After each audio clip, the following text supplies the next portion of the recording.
Bonjour, traité de Megillah, on est à la page 18a au chapitre 2. Alors on poursuit notre Megillah, notre Gemara, et la Gemara va justement nous enseigner maintenant, on a fini en fait toute une série de, comme on a dit, on a expliqué l'ordre des bénédictions du Shemona Esrei, et maintenant on va expliquer pourquoi on n'a pas le droit de rajouter des bénédictions au Shemona Esrei. Il nous explique ici le Hard Scroll en préambule de la suite. Alors il nous dit d'ailleurs, il le précise carrément, il est interdit d'ajouter une quelconque autre bénédiction au Shemona Esrei, de même il est interdit d'ajouter une expression quelconque de louange au texte qui établit les bénédictions. Il est toutefois permis de mentionner une louange additionnelle de Dieu à l'extérieur du texte formel de chaque bénédiction. C'est Rashi tel qu'il est expliqué par le Maharsha. On va voir tout ça à la page apparemment 25a. Et au Rachaim 113.8 nous donne une référence ici, le Scroll. Bon, on a compris la règle générale. En gros, on ne peut pas rajouter de choses à l'intérieur de Bracha. Alors, Mikan ve'elach asur lesaper bishvacho shel HaKadosh Baruch Hu. Désormais, il est interdit d'énoncer la louange du Saint béni soit-il. Ve'amar Rabbi Eliezer, car Rabbi Eliezer a dit, Maï dirtiv, quelle est la signification de ce qui est écrit? Mi yemalel gvurot adoshem, yashmiya kol teilato. Qui dira les actes puissants d'Hachem? Qui peut proclamer toute sa louange? Donc, alors ça vient d'où? C'est dans le livre des psaumes, hein, c'est le psaume 106, le verset 2. Qui dira les actes d'Hachem? Qui peut proclamer toute sa louange? Comme formé sous la forme d'une question. Et il continue. Alors, le Hartzkol nous explique que maintenant on va avoir l'explication de Rabbi Eliezer. Rabbi Eliezer explique ce verset de cette manière. C'est une allégorie. Les Mina et les Malel Gevorot Adoshem. Pour qui est-il approprié d'exprimer des actes de puissance, les actes puissants de Dieu? Les Misheyachol et Hashmiya Kol Teilato. Seulement pour celui qui est capable de proclamer toute sa louange. Alors que ça veut dire capable de proclamer toute sa louange? Il nous dit comme ça. Puisque personne n'est capable de mentionner toutes les louanges qui sont dues à Dieu, on ne doit pas du tout énoncer de louanges. Dans le contexte d'une bénédiction formelle, voir là-bas une note qu'il nous a donnée, d'accord? Bon, en gros, on n'a pas le droit de rajouter quelque chose, en dehors de celle qui donc était instituée par les sages, nous dit Rashi. Alors, par contre, le commentaire lui-même, qui est un commentaire donc de Rashi ici, il reste quand même difficile à comprendre en fait, puisqu'il nous dit personne n'est capable de mentionner toutes les louanges qui sont dues à Dieu. Qu'est-ce que ça veut dire en fait cette phrase? Alors, de mon souvenir, on dit toujours que c'est pas très bien de rajouter des textes de louanges, etc. Au-delà de l'interdiction, louer Dieu, c'est le limiter en quelque sorte. Et d'une certaine façon, quand on multiplie un certain genre de louanges, on limite en fait Dieu au contenu. Hein, quand on décrit comme ça Dieu, Dieu le grand, le puissant, etc., qu'on rajoute des adjectifs comme ça, on appelle, il y a ce qu'on appelle les 13 attributs divins. Mais pourquoi est-ce qu'on n'en rajouterait pas 14, 15, 16, 17, 18, 19 par exemple? Hein? Pourquoi on se limite à 13 attributs divins? D'abord parce que ce sont des attributs qui nous ont été donnés par la Torah et par Dieu en personne pour dire voilà, si vous devez faire appel à ma mansuétude, voici les choses que vous devez dire. Donc, il y a une sorte de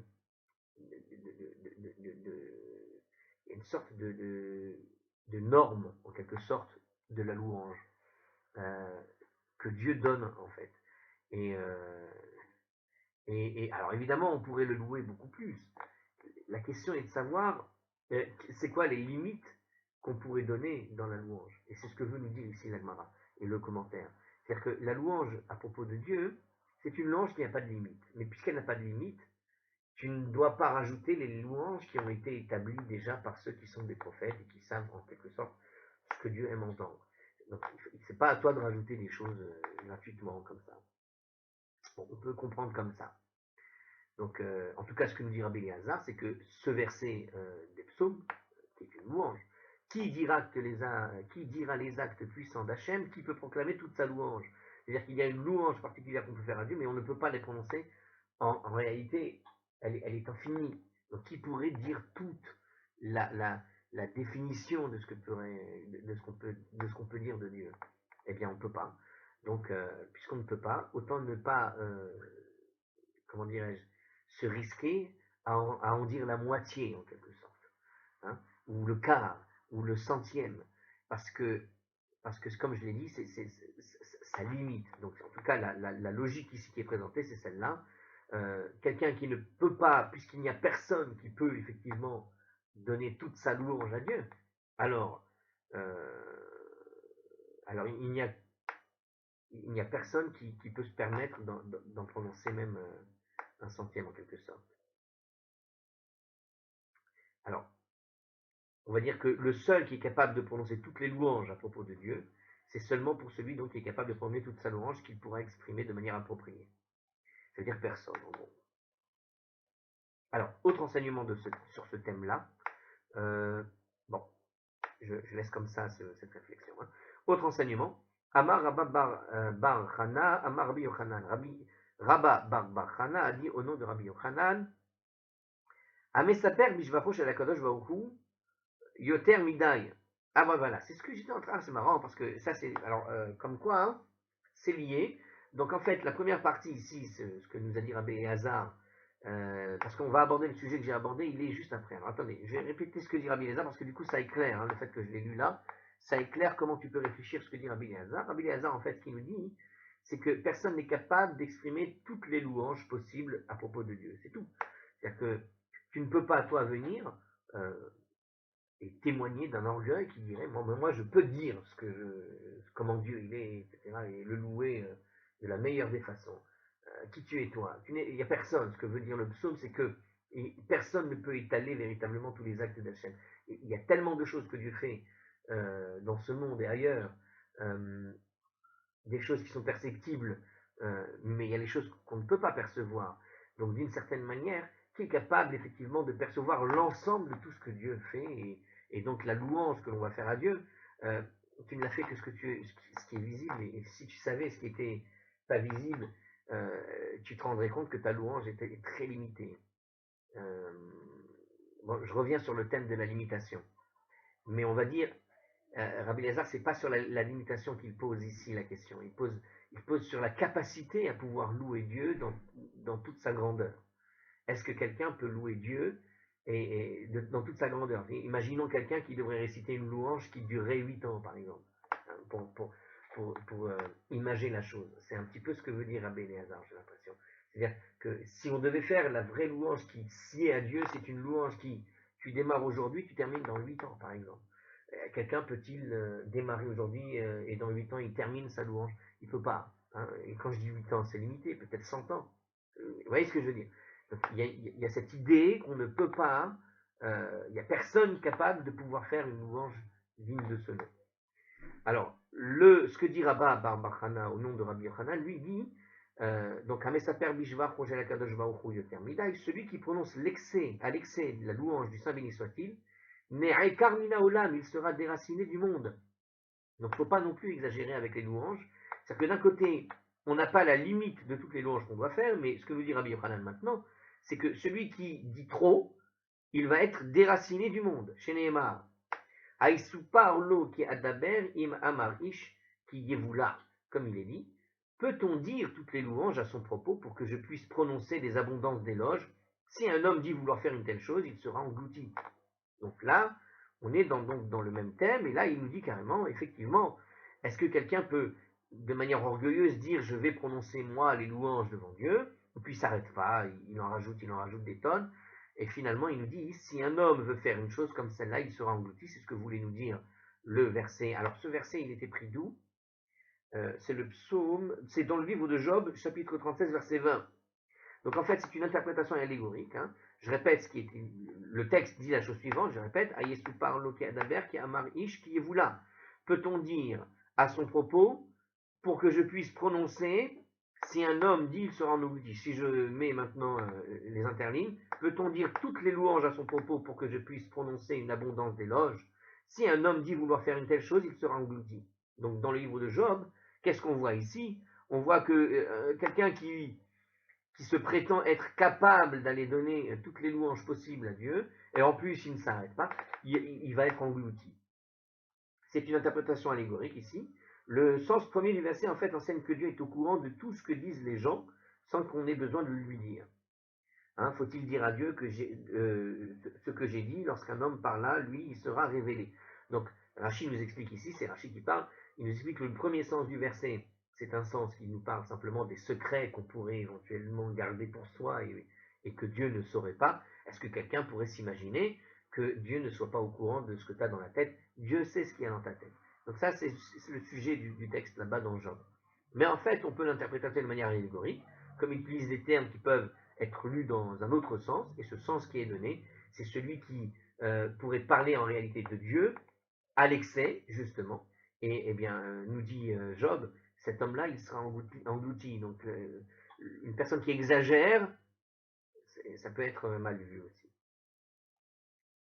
Alors, on continue, autre enseignement dans ce thème, Darash Rabbi Yehuda Ish Kefar Giboraya Ve'omrela Ish Kefar Gibor Chayil. Alors Rabbi Yehuda nous dit, résident du village. Alors Rabbi Yehuda, le résident du village de Giboraya, et certains disent qu'il était résident du village de Gibor Chayil. Bon, il a expliqué, Maïdirti, quelle est la signification de ce texte quand il est écrit, Lechadumiya Tehila, envers toi le silence est louange. Donc c'est dans le psaume 65, verset 2. Qu'est-ce que ça veut dire? Lechadumiya Tehila.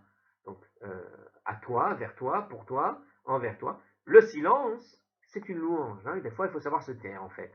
Hein, on pourrait, alors, c'est la question qui est posée, mais c'est une expression qu'on connaît bien en français. On dit le silence est d'or. Hein, la parole est d'argent, mais le silence est d'or. Donc, envers toi, le silence est louange, nous dit.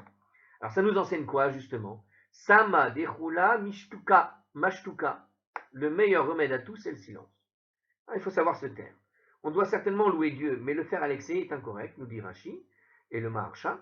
Il vaut mieux rester silencieux que de tenter d'exprimer toutes les louanges de Dieu. Hein, des fois, comme je l'ai dit, voilà, hein, comme je l'ai appris en tout cas, louer Dieu, il ne faut pas exagérer, parce qu'une exagération, si tu es trop bas, tu manques de respect. Et si tu en fais trop, tu agaces. Donc il nous dit ici le silence. Le remède à tout, c'est le silence. Alors on poursuit.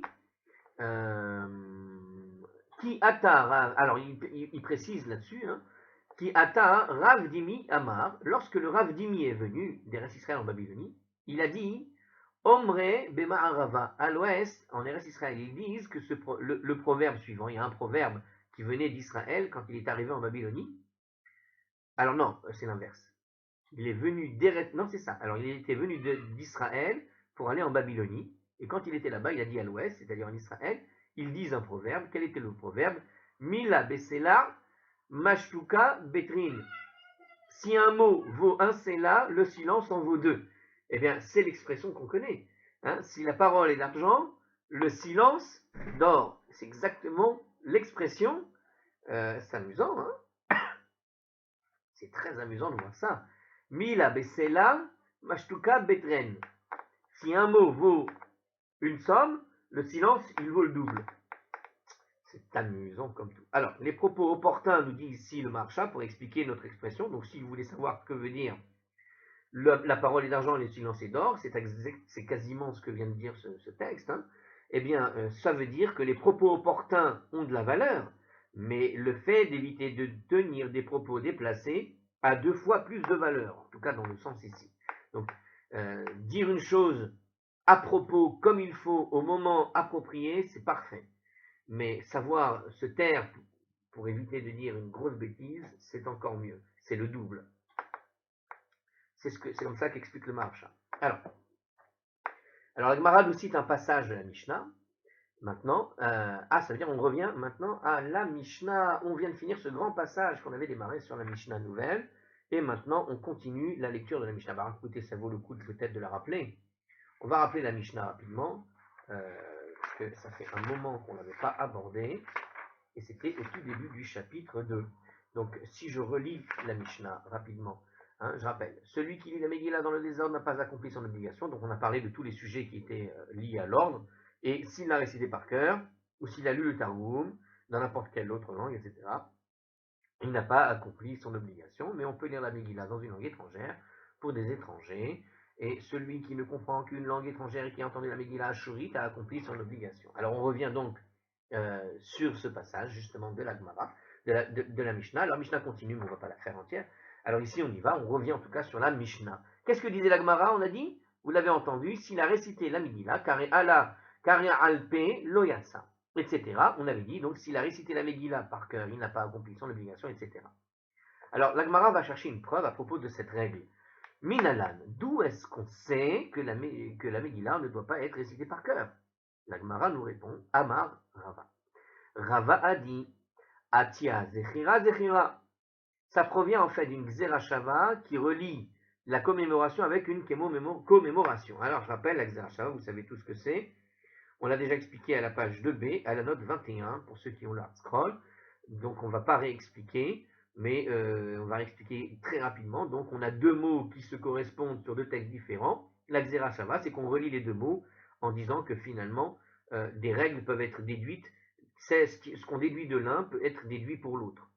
Parce qu'il y a une ressemblance des termes, des expressions, etc. Ketivacha, il est écrit ici, justement, à propos de ce premier mot, hein, Zechira, Zechira, il est écrit Ketivacha ici, Vehayamima ele nizkarim. Il est écrit et ces jours seront commémorés. Donc c'est la première référence au souvenir ici, commémoration, nizkarim. Ces jours seront commémorés, et ces jours seront commémorés. Donc on est dans Esther chapitre 9, verset 28. Urtivatam, et un peu plus loin, donc dans Esther, alors dans l'Exode chapitre 17, verset 14, il est écrit comme ça, Ketovzot zikaron basefer. Donc ailleurs, à propos de Amalek, il est écrit ceci en guise de commémoration dans un livre. Donc c'est le passage où Dieu va ordonner à Moshe de consigner par écrit la scandaleuse attaque d'Amalek contre Israël. Hein, vous vous rappelez, donc dans le livre de Shemot, juste après la traversée de la mer, l'histoire se termine avec l'attaque de Amalek. À ce moment-là, et Dieu demande d'écrire dans le livre pour se rappeler qu'il faut effacer le nom d'Amalek. C'est assez étrange comme texte d'ailleurs. Il faut rappeler le nom d'Amalek pour l'effacer. Donc on a cette ordonnance, et avec l'ordonnance aussi de commémorer dans un livre la chose. Alors justement, ma lehalan basefer. De même que là-bas, la commémoration est dans un livre. Afkan basefer. Alors ici aussi, la commémoration du Purim doit être dans un livre. Ce qui veut dire qu'on ne doit pas faire de par cœur, en quelque sorte. Hein, puisque là-bas, il faut écrire ce qu'a fait Amalek. Eh bien ici aussi, ce qu'a fait Aman, il faut écrire ce qu'a fait Amalek. Puisque Aman est le fils d'Aménata, descendant d'Aménata, qui était le dernier roi d'Amalek. Donc, puisque cet Amalek là-bas, tu l'as écrit dans le livre, cet Amalek ici, tu l'écris dans le livre, et ça veut dire quoi? Ça veut dire qu'il faut regarder le texte dans le livre et pas faire quelque chose qui viendrait de la tête. La Gemara conteste, en tout cas la déduction. Mais comment sais-tu que la commémoration qui est mentionnée là-bas fait allusion en fait à la simple lecture? Peut-être c'est uniquement le fait de poser sur un texte la chose, mais pas la lecture elle-même. Dilema et ayun be'alma, mais peut-être signifie-t-il seulement qu'il faut regarder dans le texte sans être obligé, nous précise l'Art Scroll, de lire les mots à haute voix. On peut le lire dans deux têtes. Alors ici il nous dit la raison pour laquelle ceci pose un problème n'est pas claire en fait. Le commentaire ici de Art Scroll n'a pas compris la question apparemment. Même en supposant qu'il soit suffisant de regarder le passage concernant Amalek, un livre est néanmoins nécessaire pour cela. Et l'objectif de la Gemara, en se référant à Amalek, était simplement d'établir la nécessité de disposer d'un livre. Ok.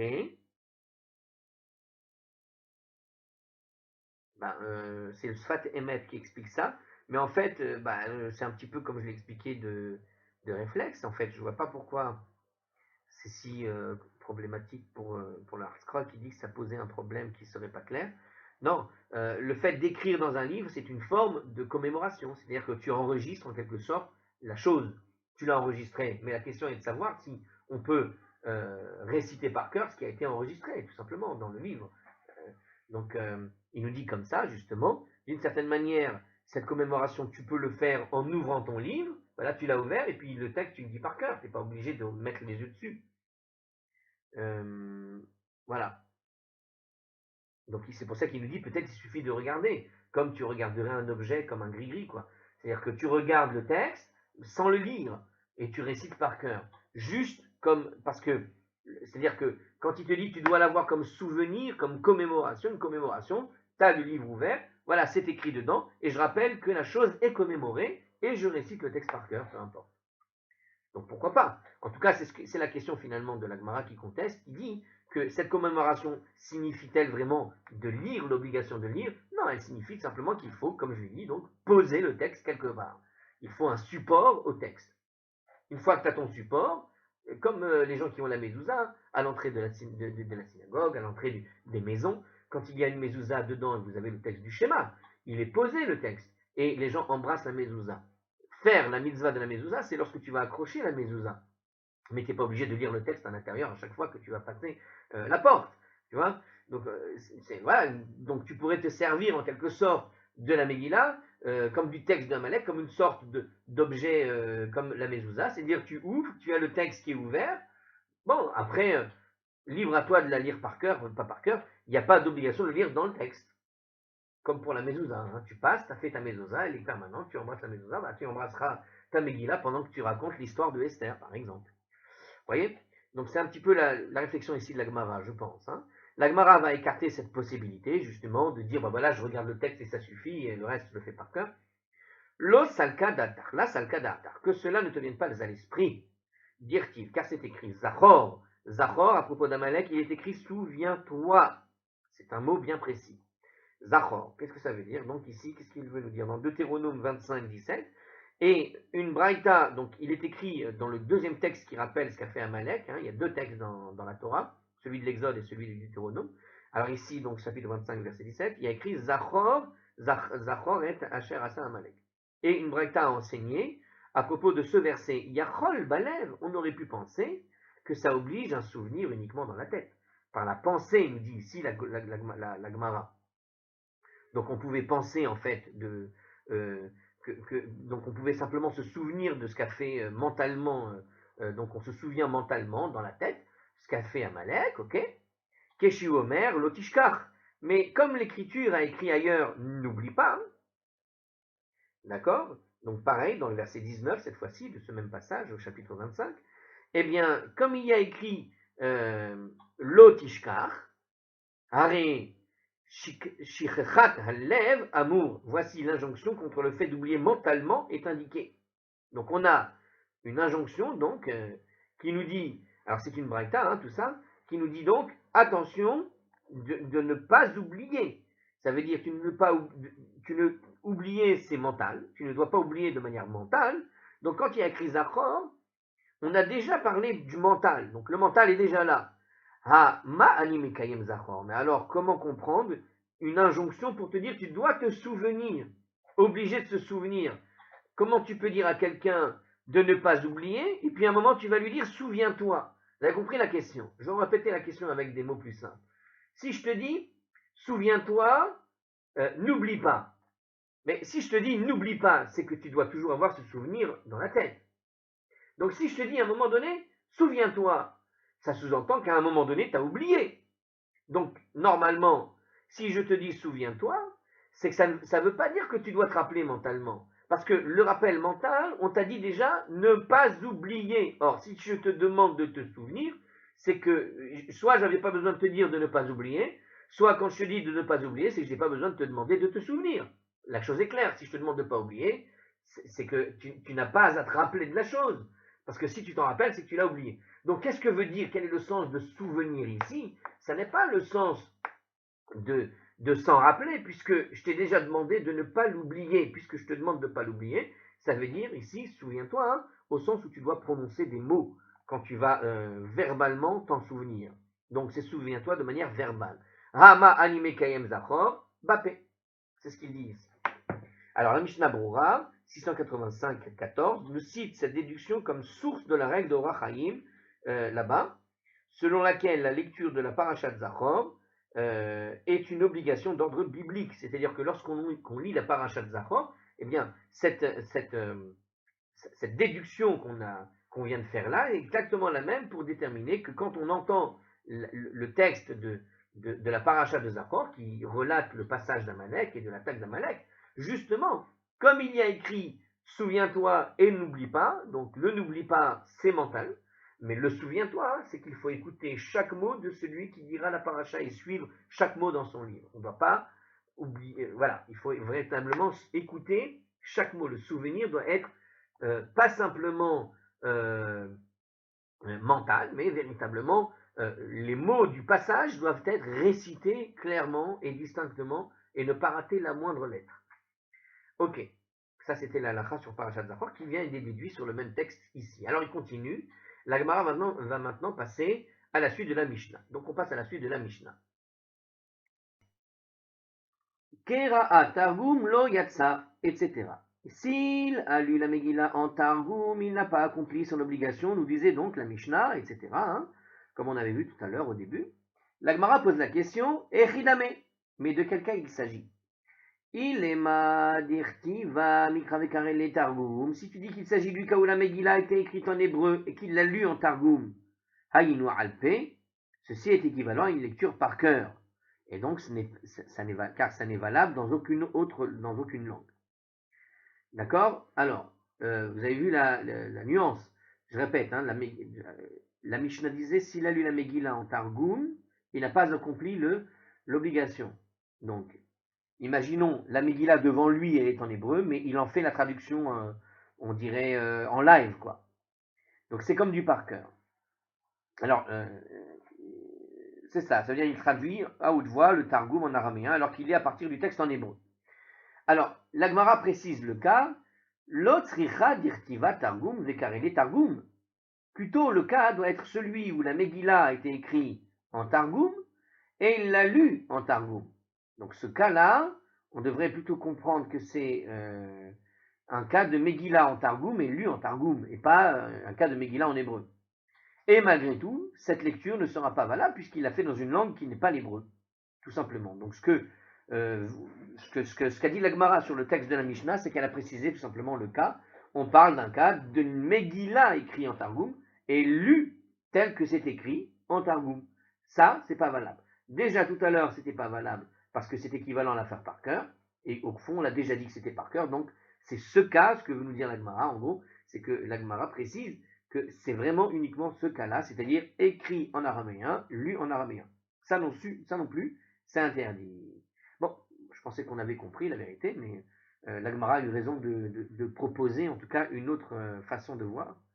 Alors, on y va, la suite de la Mishnah, on continue. Aval korinota la loazot, belaz, etc. Mais on pourra la lire, donc la Megillah, dans une langue étrangère, pour des étrangers, comme disait la suite, etc. Alors ici, la Gemara souligne une contradiction, en fait, dans la Mishnah. Vea amrat. Mais si tu as dit, donc tout à l'heure, on vient de parler du cas de la Mishnah lu en araméen. Tout à l'heure, on a lu Kare'a bechol lashon lo yatsa. Par rapport à ce qu'on a dit précédemment dans la Mishnah. S'il a lu la Megillah dans n'importe quelle langue, à part l'hébreu, il n'a pas accompli son obligation. Et puis maintenant, il nous dit dans la Mishnah, mais on peut la lire, donc la Megillah, dans une langue étrangère pour des étrangers. Mais tu viens de me dire précédemment, d'accord, on n'avait pas le droit de... Donc il nous dit, si la Megillah avait été lue dans n'importe quelle langue à part l'hébreu, il n'a pas accompli son obligation. Donc comment expliquer que d'un côté, quand tu me dis il faut pas la lire on n'a pas le droit de la lire dans n'importe quelle langue, mais par contre, du coup, tu m'autorises à la lire dans une langue étrangère. C'est bizarre. Alors, le commentaire nous dit la chose suivante. Il nous dit qu'à ce stade, la Gemara ne fait pas de distinction entre ceux qui comprennent la langue et ceux qui ne comprennent pas la langue, en fait. Donc à ce stade, on a mis tout le monde sur le même niveau. Bien que le mot lo'azot, étranger, apparaisse dans la Mishnah, la Gemara ne considère pas encore qu'il a une importance par rapport à la halakha, et c'est comme ça que Rashi comprend. C'est-à-dire que, pour le moment, lo'azot peut ne signifier simplement qu'une lecture faite pour des étrangers. On n'a pas parlé de personnes qui ne connaissent pas la langue, qui ne comprennent pas ce qu'ils lisent, etc. On n'est pas en train d'avoir ce cas-là. Pour le moment, c'est simplement des gens qui lisent pour des gens qui sont pas du coin. Donc on n'est pas encore dans une compréhension. Alors, en tout cas, la solution elle est donnée tout de suite. Écoutez la solution. L'Agmara propose ceci. Rav Shimuel de Omre Tarvayuhu Belaaz Yevani. Rav et Shimuel ont dit tous les deux que la dernière affirmation de la Mishnah permet l'utilisation d'une langue étrangère. Quand la Mishnah te parle d'une langue étrangère, c'est pas n'importe quelle langue étrangère. Ça se rapporte à quoi? À la langue grecque et à aucune autre langue donc étrangère. Donc la seule langue étrangère qui est tolérée en réalité ici, c'était la langue grecque. On avait déjà vu ça, il me semble, à la Mishnah, à la page 8b. La Mishnah avait rapporté une discussion entre les sages Rabban Shimon ben Gamliel et les sages, entre les sages et Rabban Shimon. Et Rabban Gamliel. Alors ici, selon les sages, les livres des textes saints peuvent être écrits dans n'importe quelle langue, alors que selon Rabban Shimon ben Gamliel, seuls l'hébreu et le grec sont autorisés. C'était à la page 9a et b. Rav et Shemuel, qui explique ici que la seule langue étrangère permise par le Mishnah est le grec, en fait, pense que la Mishnah reflète finalement le point de vue de Rabbi Shimon ben Gamliel. C'est ce qu'explique le Ritva. Donc effectivement, Rav et Shemuel nous dit, en fait, quand on parle ici dans cette Mishnah de langue étrangère, ça rapporte un peu à la discussion qu'on avait déjà fait, et en fait, ça se rapporte uniquement à la langue grecque. Donc on comprend finalement que dans la première affirmation, c'est interdit pour toute langue, mais juste le grec, tu peux éventuellement. Donc quand on parle d'une langue étrangère, c'est celle-là en particulier. En accord avec ce que disait Rabban Shimon ben Gamliel, nous explique donc le Ritva. Maintenant, l'Agmara va nous préciser quand même les conditions de ce que raconte ici Rav et Shmuel à propos de ce que dit la Mishnah, comment il les explique. Achidame, de quel cas il s'agit en fait? Il est ma dirtiva ashurit vekarela yevanit. Si tu dis que la Megillah était écrite en ashurite, c'est-à-dire dans l'hébreu normal, écrit comme le Sefer Torah, mais qu'il l'a lu en grec, il a prononcé les mots, il a donc traduit en grec. Ça veut dire qu'il traduit à haute voix, comme on avait vu le cas de l'araméen précédemment. Donc il part du texte en hébreu qui est devant ses yeux, et il nous le lit en grec. Un petit peu comme quand je fais des fois une lecture de la Gemara, et je traduis directement. Au lieu de lire la traduction proposée par le Hartzroll, il m'arrive des fois, parce que le français utilisé par eux est parfois un peu compliqué, alors je simplifie en reprenant le texte d'origine, et je vous dis tel que c'est censé être écrit, un peu différemment, pour avoir un autre point de vue en quelque sorte. Alors je répète, donc si tu dis que la Megillah a été écrite en ashurite, ça veut dire en hébreu qu'il l'a lu en grec, Reyenu Alpe, c'est équivalent en fait à une récitation par cœur. En fait, on retombe dans le cas de tout à l'heure qui était celui de l'araméen. C'est-à-dire la manière dont avait été compris la Mishnah au tout début, c'était le cas de quelqu'un qui lisait en hébreu mais qui fait une lecture araméenne. Donc ici, on revient sur la définition du par cœur. Et donc ça aussi, ça s'appelle par cœur. La Gemara répond Amar Rabbi Acha, Amar Rabbi El-Azar, Rabbi Acha, Dion Rabbi El-Azar, Sheketuva Bela'az Yevanit. C'est une Mishnah. La Mishnah, nous parle d'un cas où la Megillah a été écrite en langue grecque et donc récitée derrière en langue grecque. Alors, minute papillon, avant d'aller plus loin, l'Agmara va citer un autre enseignement. Donc là, a priori, la discussion s'arrête ici. Juste comme on a cité la réponse de Ravacha qui a dit au nom de Rabbi Eliezer, comme ça arrive souvent avec l'Agmara, du coup, on va donner une petite leçon supplémentaire de Rabbi Acha au nom de Rabbi Eliezer, et des fois ça n'a pas de rapport, mais on va voir si ça n'a pas de rapport. Des fois on ne voit pas de rapport si ce n'est uniquement que c'est rapporté par les mêmes. On profite de l'occasion pour parler de ce Rav, puisqu'on l'a cité, mais des fois ça a quand même un petit rapport. Je soupçonne toujours un petit rapport. Alors on y va. Alors justement, Ve Amar Rabbi Acha Amar Rabbi Eliezer, puisqu'on a abordé ce rabbin, et Rabbi Acha a dit au nom de Rabbi Eliezer, Minaïn Shekera ou Akadosh Baruch Hu, donc les Yaakov, elle. D'où est-ce qu'on sait que le Saint béni soit-il a appelé Yaakov, donc Jacob, par le titre elle. Vous savez que elle, c'est le nom de Dieu. C'est celui qu'on trouve dans Israël, justement. C'est ce qu'il va dire ici, mais pas seulement. Mais c'est celui qu'on trouve aussi dans les attributs des anges. Quand on entend par exemple Raphaël, Michaël, Gabriel. Gabriel, c'est en fait Gibor El. c'est-à-dire la force de Dieu. C'est un ange qui va venir déployer en quelque sorte la force de Dieu. Il est une sorte d'ange guerrier qui vient pour déployer la force de Dieu. En général, c'est pour des destructions. Par exemple, on dit à propos de Sodome et Gomorrhe qu'elle a été détruite par qui? Par l'ange Gabriel, puisqu'il y a eu destruction, donc Dieu a déployé sa force et il y a envoyé un ange qui est la force de Dieu en quelque sorte. L'ange de la force. L'ange qui va venir tout casser. Raphaël, pareil, donc Refoua, elle, c'est-à-dire l'ange de guérisseur. Donc Dieu va guérir, mais il envoie des fois un remplaçant pour accomplir la volonté de guérir. Et du coup, ce remplaçant, entre guillemets, cet ange va jouer le rôle de guérisseur, etc. Il est le guérisseur de Dieu. Alors justement, à propos de Jacob, d'où est-ce qu'on sait qu'il l'a appelé donc par le qualificatif de elle? Elle veut dire donc Dieu. D'ailleurs en arabe, quand ils disent Allahu Akbar, quand ils disent comme ça Allahu Akbar, sans se moquer, Allahu, ça ressemble beaucoup à elle en vérité. C'est en réalité le nom de Dieu qu'on utilise.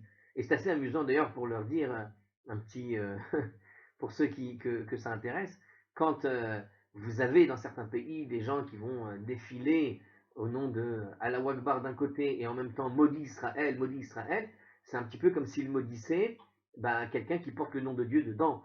Et c'est pas une bonne chose en vérité. Enfin bref.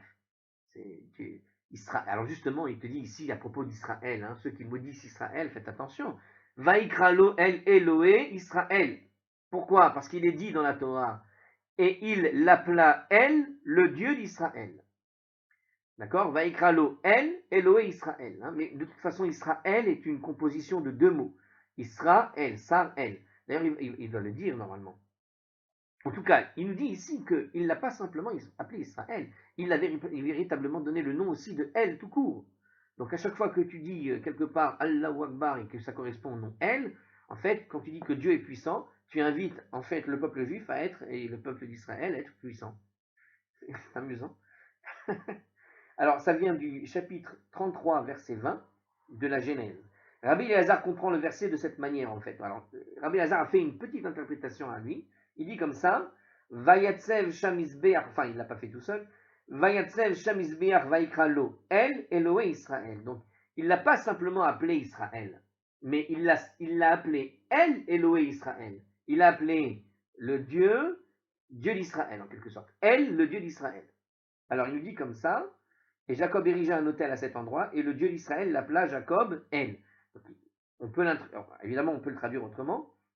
Le sens premier du verset, il dit comme ça, en fait, voilà, comme ça il faut le traduire. Et Jacob érigea un autel à cet endroit, et il appela l'autel El, le Dieu d'Israël. Donc l'autel s'appelle El, le Dieu d'Israël. Puis plus tard, ça va s'appeler la ville de Beth El, la maison de Dieu.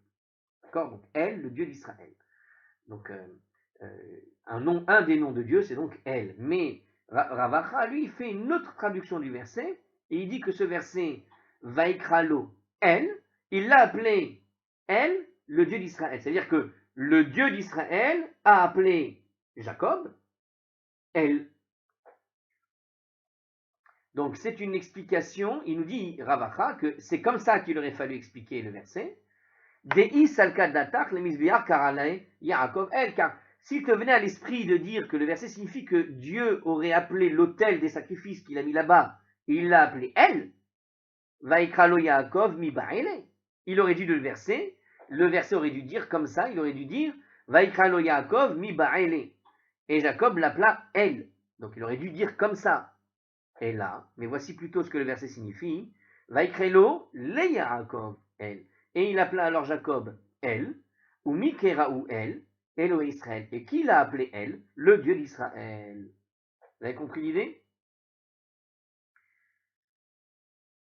Alors, Rabbi Eliezer justifie son interprétation du verset en démontrant que l'autre explication est erronée. Donc, l'explication qui dit qu'il aurait appelé l'autel comme ça, il y a un bug dedans, en quelque sorte, à travers la sémantique.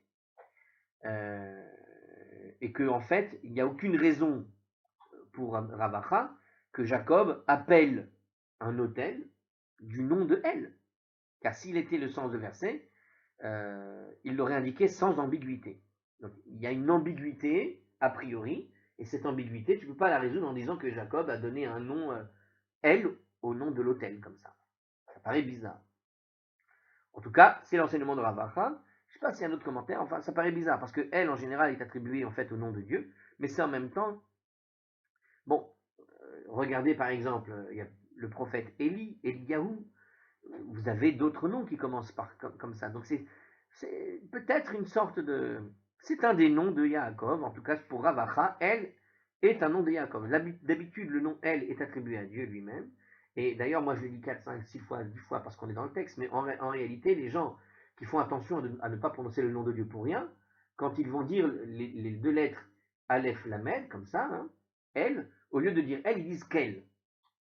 Hein, pour quand on n'est pas dans une discussion de halakha, de sémantique, d'explication, etc., pour éviter de dire le nom de Dieu. Bon. Alors, la Gemara continue la discussion. Métivé. Alors, donc on revient sur notre Mishnah. Donc ça, c'était un enseignement au passage de Rav Acha qui avait enseigné précédemment justement que la Megillah donc devait avoir été écrit en langue grecque. Alors on a cité ce que disait Rav Acha sur autre chose. J'aime quand même chercher un rapport entre l'un et l'autre. Ici, on pourrait trouver un petit rapport. Un petit rapport. Le petit rapport, ce serait de dire quoi? C'est sur la sémantique, en fait. C'est sur la sémantique. Est-ce que en langue grecque, par exemple, ce passage qui a été traduit n'aurait pas été traduit par hasard de cette façon-là, puisqu'il parle ici de la langue grecque et que la Megillah, on parlait d'un cas d'une Mishnah en langue grecque, donc d'une certaine manière, peut-être qu'il parlait de ça. Je ne sais pas, en vérité. Non, on va trop loin dans la réflexion, là. Allez, on passe à la suite. Alors, la Gemara reprend notre discussion précédente. Métivé, ils ont contesté l'explication de la Mishnah par Rav et Shemuel.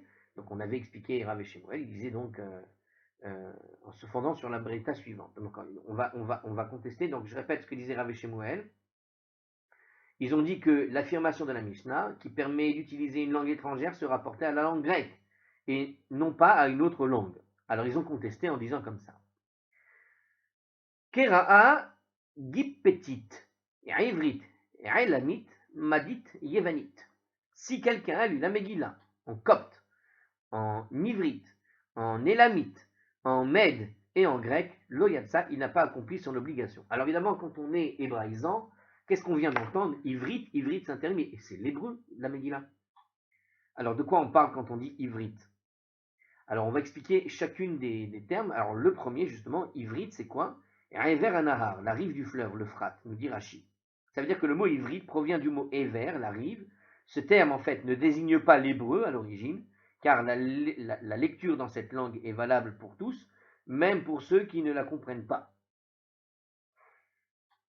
Mais ça vient, en fait, le ivrite, c'est-à-dire la langue parlée là-bas du Ever, de ceux qui ont traversé le fleuve.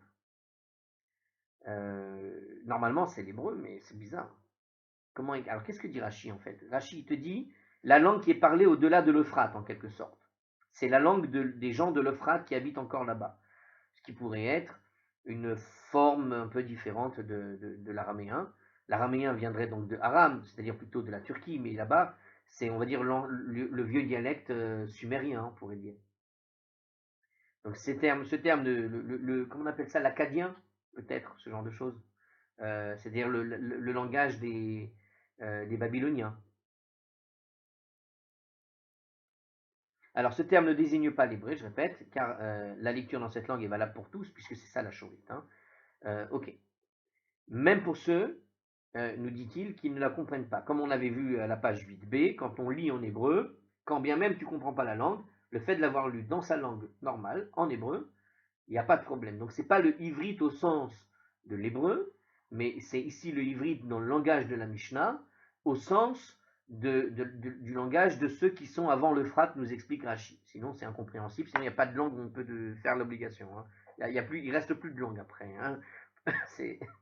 Alors, donc, il nous disait cette braïta, le copte, l'ivrite, l'élamite et le med. Alors, et le grec. Alors, l'élamite, c'est quoi ici? C'est la langue d'Élam, nous dit Rashi. Bon, ça, je pense qu'on avait compris. eh bien, tous ces langues-là, voilà, on voit que dans cette braïta, tout ça c'est interdit. Donc le grec fait partie de ces langues. Donc on a dit à Rav et Shmuel que c'est pas possible. Alors la Gemara répond que l'explication donnée par Rav et Shmuel est limitée à une situation particulière en fait. Alors ça c'est ce qu'on vient de dire selon ce que dit le commentaire de Rashi. Comment expliquer, hein? Rashi dit comme ça. Il semble que la réponse vienne appuyer l'explication de la Mishnah par Rav et Shmuel, ce qu'on va donner. Il faut voir Rabbi Hananael et le Ritva qui expliquent que la Gemara est en train de proposer une nouvelle résolution de la contradiction qui existe dans la Mishnah. Alors voilà, c'est-à-dire ce que nous dit ici, ce qu'on va vous donner comme réponse ici, c'est une réponse qui vient soit donner une réponse globale, soit une réponse pour appuyer ce que dit Rav et Shmuel. Alors, Halo Damia Ela Leha, nous dit la Gemara. La réponse de Rav et Shmuel n'est comparable qu'au cas de la braïta suivante. Il y a une braïta qui nous a parlé d'un cas particulier. Ce cas particulier, c'est quoi? Gipetit la gipetim. Si la Gemara a été lue en copte à des coptes, ça veut dire des gens qui ne comprennent que la langue copte, et elle a été écrite en copte. Ivrim, ivrit la ivrim. En ivrite à des ivrites. Ça veut dire à ceux qui comprennent l'ivrite. Attention, je répète ici l'ivrite, c'est-à-dire la langue sumérienne, akkadienne, ce qui vient de l'Euphrate, là-bas. Et non pas l'hébreu comme on connaît aujourd'hui, puisqu'aujourd'hui, le mot ivrite désigne l'hébreu. Mais là, à l'époque, apparemment, ça désignait autre chose. Elamite, la elamim, ou en élamite pour des élamim, ça veut dire ceux qui comprennent l'élamites. Yevanite, la yevanim, ou en grec, à des grecs, ça veut dire ceux qui comprennent le grec. Yatsa, il aura accompli son obligation comme la braïta. Voilà. Donc cette braïta, dans cette braïta, Rav et Shmuel ne permettent l'utilisation du grec que pour ceux qui comprennent le grec. Et cette braïta rend une sorte de règle plus générale, en fait, à savoir chacun dans sa propre langue. Ok? Donc ça correspond au langage de la Mishnah. Aval korinota lalo azot, belaaz. Mais on peut la lire dans une langue étrangère, comme le grec, à des étrangers, c'est-à-dire à ceux qui comprennent le grec. Eh bien, la Mishnah, alors pour Rav et Shmuel, il s'agissait du grec, mais en réalité, tu peux l'appliquer à toutes les langues qui ont été citées par cette braïta, théoriquement. Mais pour Rav et Shmuel, ça ne concernait, en tout cas pour la Megillah, que le grec. En fait, on pourrait se poser la question du coup, ah ben voilà, c'est ce que pose la question de la Gemara. Voilà, je vais vous la poser directement. Alors, mais s'il en est ainsi, Iachi, Rav et Shmuel concèdent qu'il y a une distinction à faire entre ceux qui comprennent la langue et ceux qui la comprennent pas. Alors non, c'est pas ce que je pensais. Moi, je ne comprenais pas du coup l'opinion de Rav et Shmuel. S'il en est ainsi, le texte qui te dit qu'ils parlent une langue étrangère dans leur langue étrangère, théoriquement, pourquoi ne limiter finalement que la langue au grec? Mais chacun selon sa langue. En tout cas, ici, ce que nous dit...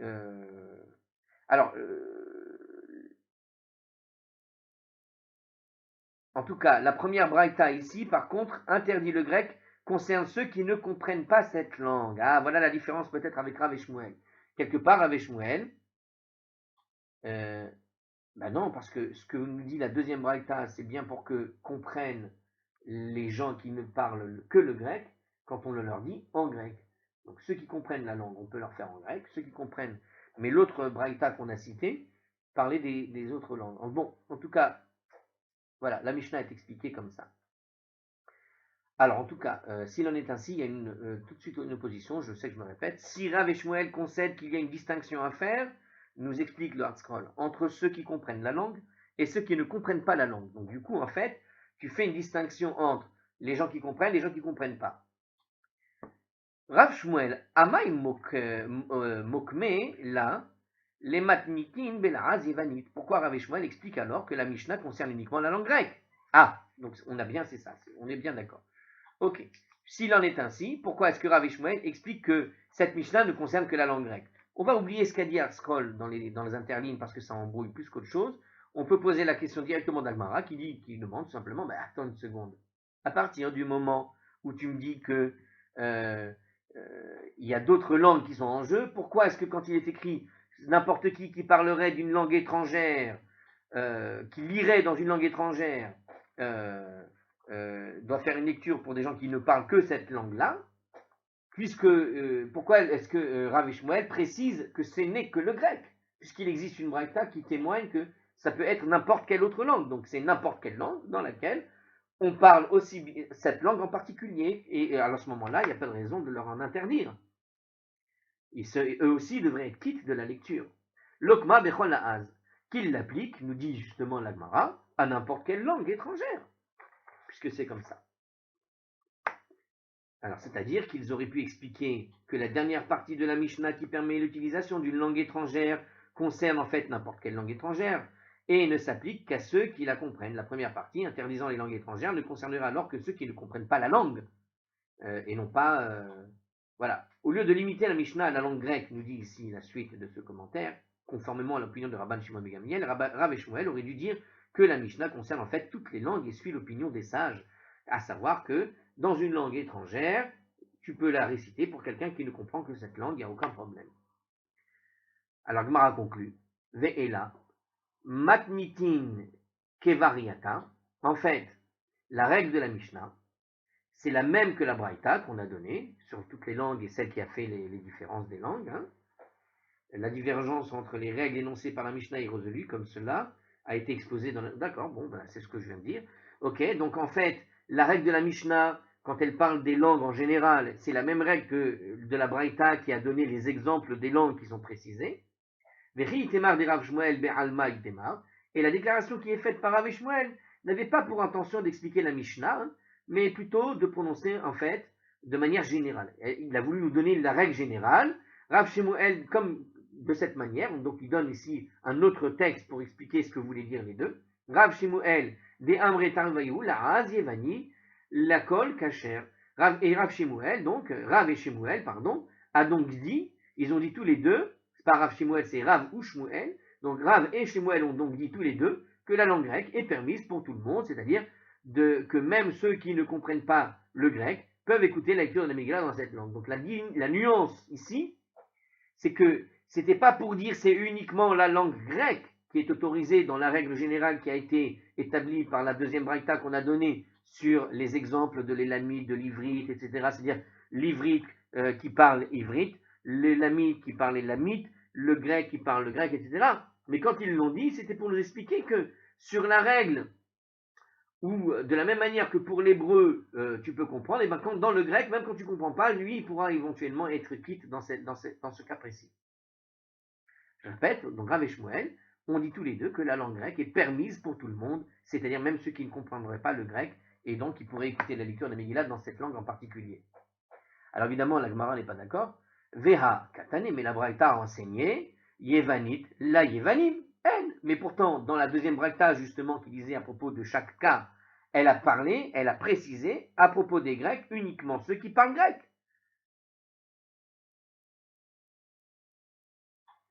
Et il a dit oui, c'est une lecture valable. Les roulés almalo, mais pour tout le monde, non, c'est pas valable. Donc, comme dans la Gemara, dans la Braïta, on a vu les cas précis, le grec pour le grec, les lamites pour les lamites, l'ivrite pour l'ivrite, etc. Ils ont donné ces cas. Mais comme on a donné le cas du grec, quand on a dit précisément en grec pour ceux qui parlent grec, ça voulait dire quand tu parles grec, ça marche, mais si tu parles pas le grec, ça veut dire que ça marche plus. Alors la Gemara répond Inhu de Amour ke Rabban Shimon ben Gamliel. En fait, il statue en accord avec l'opinion de Rabban Shimon ben Gamliel, d'Itnan, qui avait enseigné dans une Mishnah, comme on l'avait vu justement avant, donc c'était la Mishnah de la page 8b, c'est bien, je l'ai vu arriver, Rabban Shimon ben Gamliel Omer, Rabban Shimon ben Gamliel a dit, il rappelle la Mishnah, Af Sefarim lo itiru, sheirtevu ela yevanit. Même les livres de Torah n'ont été autorisés à être écrits qu'en grec. Donc voilà, puisque Rabban Shimon ben Gamliel a placé le grec sur le même plan que l'hébreu, cette langue est permise à ceux qui ne la comprennent pas. La Braïta limite l'utilisation du grec à ceux qui le comprennent et reflète donc l'opinion des sages. Donc cette Braïta vient s'opposer à ce que disait donc Rabban Shimon, à ce que disait Rabban Shimon ben Gamliel, mais Rav et Shmuel, eux, ils sont d'accord avec Rabban Shimon ben Gamliel sur le fait que tu peux utiliser le grec comme tu utiliserais le ashurite, l'hébreu, à savoir que quelqu'un qui ne comprendrait pas le grec, il entendrait une Megillah dite en grec, ou même la Torah dite en grec, à ce moment-là, il serait quitte quand même. La Gemara pose la question. Velemru halacha, que Rabban Shimon ben Gamliel, mais alors qu'ils disent que la halacha suit l'opinion de Rabban Shimon ben Gamliel dans ces cas-là. Pourquoi avoir besoin d'expliciter la règle en particulier de la Megillah? La Gemara répond, I amre alacha ke Rabban Shimon ben Gamliel. S'ils avaient simplement dit que l'alacha suit l'opinion de Rabban Shimon ben Gamliel, Hava Amina Mile chez Sefarim, on aurait pu penser que la règle de Rabban Shimon ben Gamliel s'applique aussi aux autres livres de la Bible et qu'ils sont donc d'accord avec la règle de Rabban Shimon ben Gamliel sur les livres de la Bible. Aval Megillah dirtivba kirtavam. Mais qu'en ce qui concerne la Megillah, à propos de laquelle il est écrit tels qu'ils ont été écrits, c'est-à-dire uniquement en hébreu, et malo, j'aurais pu dire que le grec n'est pas valable. Kamash Malan, alors c'est pour ça que Rav et Shmuel ont enseigné sur la Megillah en particulier. Donc, petit résumé, explication, et on va s'arrêter là sur cette page. Il nous dit, en ce qui concerne les autres livres de la Torah, Rabban Shimon ben Gamliel et les sages ne font pas de distinction entre ceux qui comprennent la langue et ceux qui ne comprennent pas la langue. Toutefois, une telle distinction s'applique en ce qui concerne la Megillah. Pourquoi? Parce que Rabban Shimon ben Gamliel proscrit l'utilisation de toute l'autre langue, hormis l'hébreu et le grec, pour les autres livres de la Torah. Mais concède que pour la Megillah, on ne doit pas utiliser, l'utilisation d'une autre langue est permise à ceux qui la comprennent, ce qui avait été déduit du verset justement Veram Veram Kilshono, et chaque peuple selon sa langue, Esther 8.9. Les sages, qui eux permettent une utilisation de n'importe quelle langue pour les autres livres de la Torah, que cette langue soit comprise ou non, pensent que pour la Megillah, cette permission est limitée à l'hébreu, puisque le verset précise Ve'el haYehudim kirtavam vechitshonam, et à propos des juifs, et pour les juifs, dans leur écriture et leur langue propre. Donc dans le texte, la Megillah t'invite à ne faire que l'hébreu. L'utilisation d'une langue étrangère par quelqu'un qui la comprend est alors permise en vertu de la déclaration Ve'am Varam Kilshono. Mais comme la suite dit, et chaque peuple selon sa langue, puisque la suite te dit, il faut l'écrire dans sa langue pour celui qui parle cette langue, chacun dans sa langue. En fait, ce que dit la Megillah, les sages sont d'accord avec ce que dit la suite de la Megillah, qui oblige de lire chacun pour sa langue. Et donc voilà pourquoi c'est comme ça que Rav et Shmuel ont précisé pour la Megillah en grec c'est bon, parce qu'en fait Rabban Shimon ben Gamliel, si on avait dit qu'il suit ce que dit Rabban Shimon ben Gamliel, Rabban Shimon lui il n'est pas d'accord, on ne le fait qu'en hébreu dans le cas de la Megillah, à cause d'un autre appui. Voilà. Ok, à la prochaine.